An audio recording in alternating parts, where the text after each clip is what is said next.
Hey guys, in this video, we are going to look at how do we analyze transactions. So in the next 3 videos, so this one included, we're going to be looking at examples, and then I'm going to show you some steps that we go through to kind of figure out what happens to that transaction in comparison to the expanded accounting equation that you learned in a previous lesson. So we're going to look at these examples here, and then I'm going to show you what the thought process an accountant would do to figure out what happens to that transaction in the equation. So the backbone of accounting is transaction analysis. So you as an accountant, you as a business person have to be able to analyze the transaction. Now there's 4 steps to a transaction. The first step is to see what happened. So kind of in plain English, what happened in this transaction. Once we kind of figure out what happened, then the second step here is what accounts are affected because of that transaction. So we'll look at that transaction, we'll see what happens, and then we'll go, okay, because this happened, what accounts are affected by it? Then in step 3, we're going to figure out what categories those accounts belong in. So we're going to figure out the accounts, and then we're going to figure out what categories they are. Then the 4th step here is we're going to figure out how that transaction affects one of the 6 categories in our expanded equation. So as you can see, we're kind of building your understanding of how we analyze transactions. Now, this is not the end game or the end goal. We're going to then move this into journal entries later on, but if you can understand how to analyze a transaction, it'll make it easier to journalize at the end of the day. So with that being said, let's take a look at a couple of examples here, and then you got 2 more videos of examples to kind of walk yourself through. So in example 1, Karen is the founder and owner of Walnut Creek Inc., an event space in San Antonio, Texas. On April 1st, she incorporates the company in the state of Texas. The company issues common stock to Karen and Robin, a second owner, in exchange for $20,000 cash each. The cash was deposited into Walnut Creek's bank account. So the question here is, what happened? Well, what happened here is that we have 2 owners, Karen and Robin, who have $20,000 apiece. They are willing to give it to me, and we're going to use you as the company. So I'm the company, you're the company. They're willing to give me, the company, that $40,000 in exchange for ownership in said company. Now, you might be thinking, well, if Karen and Robin are the owners, aren't they really giving it to themselves? Yes, but remember in section 1, we said that the company is a separate entity. It's a separate person. So if I'm that imaginary Walnut Creek Inc., they are giving me $40,000 and I'm giving them ownership to Walnut Creek Inc. Okay, so that's what happens here. Exchange ownership in the company for cash. So I'm exchanging ownership for cash. Now, what accounts are affected? So this is where it's going to be a little bit tough until you kind of get the hang of it. So I'm going to help you with these account names. But what's happening? I'm exchanging ownership. We call that common stock. So common stock. I'm exchanging common stock for cash, right? Well, we know based on our previous lessons that cash is an account. You might have not remembered, but common stock is an account as well. So what accounts are affected? Well, cash is going to increase, right? Because I'm receiving more cash. And then common stock will also increase as well. Now, it doesn't necessarily make sense. I think if you think about it, you're like, well, if I'm giving them common stock, that should go down. But that's not exactly what's happening. I'm issuing more common stock, which means I'm giving more, which means common stock is going to increase. So that's kind of how I think of it at the end of the day. So cash is going to increase. Common stock is also going to increase. All right, let's talk about categories. So what category or what component is cash? Is it an asset, liability, owner's equity, expense, revenue, or dividend? Well, if you remember from a lot of our other lessons, we said that cash is an asset. So cash is an asset. That asset is going to increase. Okay. What about common stock? Is it an asset, liability, owner equity, revenue, dividends, or expenses? Well, common stock is an equity account, so it would be owner's equity. So it would be the O in dealer. So cash is an asset, common stock is an owner's capital account. All right, so then how are these categories affected? So how are these categories affected? Well, if I'm receiving cash, cash is increasing, so asset would then increase. And then common stock, we said that common stock is increasing, therefore owner's capital is going to increase. So asset's going to increase by $40,000. Why? Because I'm receiving $40,000 in cash. That increases the asset. The common stock, which is an owner's capital account, is also going to increase by $40,000. So if we look at our equation here, how does it affect our equation? Well, it's going to look something like this. On the asset side, we're going to increase it by $40,000 in cash. And on the owner's capital side, we're going to increase the common stock account by $40,000 as well. So again, our 4 steps: we're exchanging cash for ownership. Step number 2, accounts that are affected. Cash is going to increase. That's why there's a plus here. So cash is going to increase. And then common stock is going to increase because we're issuing more stock to shareholders. And step number 3, what categories are affected? Well, assets going to be affected. That's why it's underneath the asset category. And then owner's capital is also affected. So the owner's capital is also affected here in the 6 categories that we have.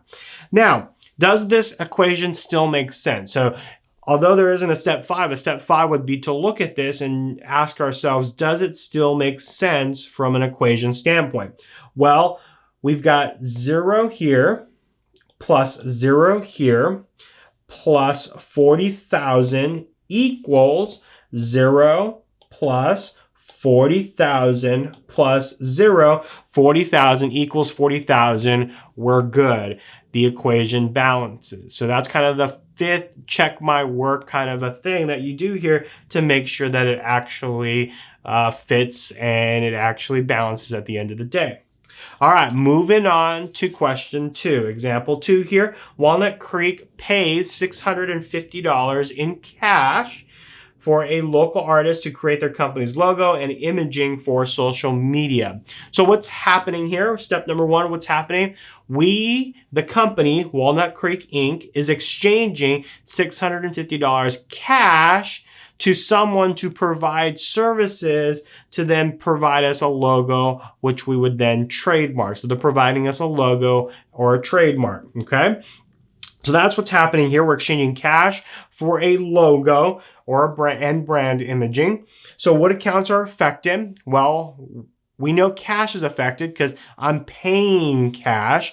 What else is affected? Well, what am I getting in return? I'm getting a logo. So an account called logo or trademark will also be affected as well. So cash is going to decrease and we're going to receive a logo or a trademark. Okay, so those are the accounts that are affected. Now the question is what categories are affected?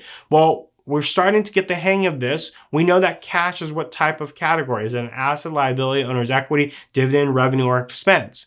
We know cash is an asset, so we know asset is going to be affected by this transaction. What about logo? What is a logo? Is it an asset, liabilities, owner's equity, dividend, expense, or revenue? Well, is an expense. Is it something that we're using it in pursuit for revenue? Yeah, okay.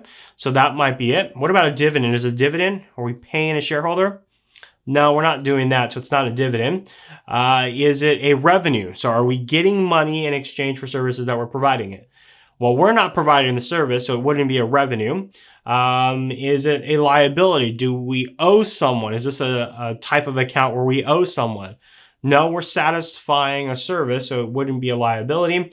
Would this be owner's capital? What is this? Are we giving up cash in exchange for ownership in us? Well, no, because we're not selling any shares that we have, so that's not it. What about an asset? Is it an asset? Does it provide future benefits for the organization? Well, this is the logo of Under Armour. Does that provide a future benefit for Under Armour? Absolutely. So we've got two options here, asset or expense. Well, an expense is something that we expense and it's basically gone, right? Because we've used it, but we're not using a logo per se. It's not gone forever. So the best option here would be an asset. And I know that you are starting to learn this and it might not come that easy as you're thinking about it, but a logo is an asset. It's an asset to the company. The company uses that asset to print on apparel, for instance, and that apparel they sell for a higher price because it has their logo. So what categories are affected? Well, just an asset. And can we have that? Absolutely. So in this case, this example, both of them are assets. Both of them are going to be affected by an asset, which means we're not even going to touch the dividends, the revenues, the expense, the owner's capital, or the liability accounts. We're only going to touch the asset account, and that's okay.